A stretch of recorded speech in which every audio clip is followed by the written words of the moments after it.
Hey everyone, welcome back to my channel. If you're new, my name is Edna, and this video will be on how you can save some money when you're applying to law school. Now, it'll basically be broken up in two different ways that you can save money.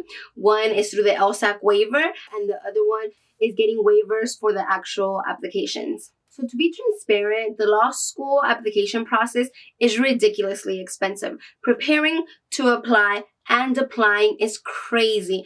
Right now, prices range upwards of $400 to applying to one school. You have the LSAT at $200, your cost report $195, each law school report will be $45, and then if you add on the application cost, that could be anywhere between $60 and $100, it could add up real fast. It's such a stressful and tedious endeavor, so adding on all this money, I can see why so many people don't apply and they just don't think that it's worth it.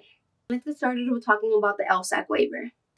So the Lsat waiver is directly through the Lsat website. That's where you'll apply and you'll send your tax forms directly to them. Now this waiver is really hard to obtain. Like, they're not kidding when they say applicants with extreme need.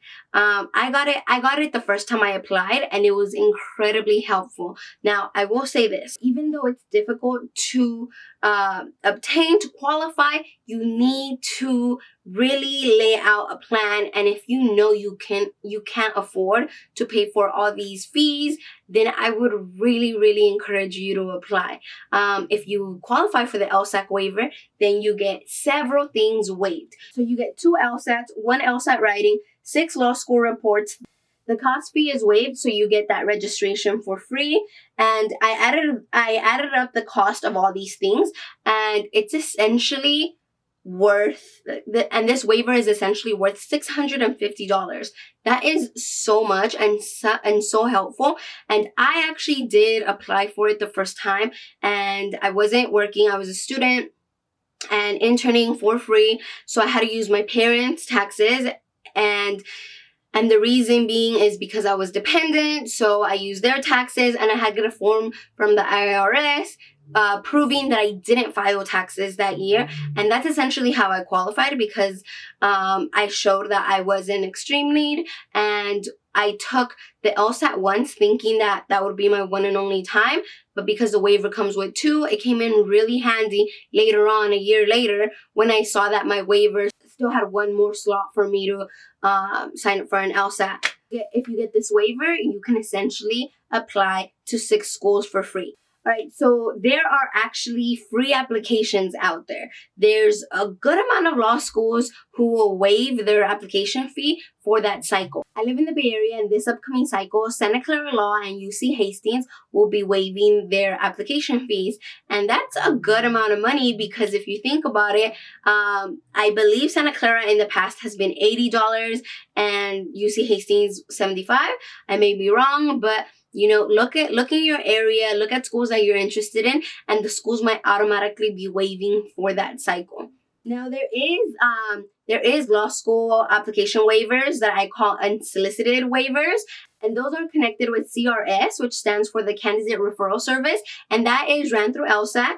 There's a tab where you can write what you're interested in, what law schools you're interested in, your GPA or estimated GPA, or estimated LSAT, and what year you intend to enroll.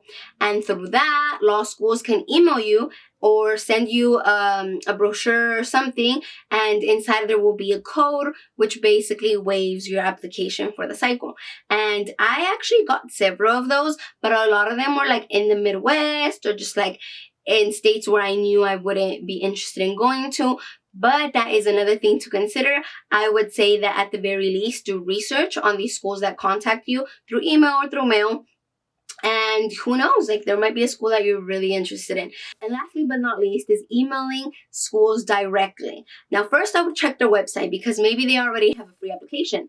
But I did this for a lot of schools, and some of them required me to fill out a short form. Others wanted me to give proof of, financial need. But I believe that no one rejected my request. Some of them were very simple and just asked for general information, and I believe it's just for their financial aid office to keep their data.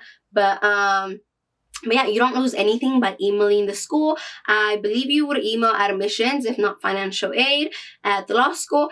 And yeah, they basically give you a small code that when you submit everything through LSAC, at the very end, when it asks you to pay, there's a little slot where you can put in the code and you don't have to pay.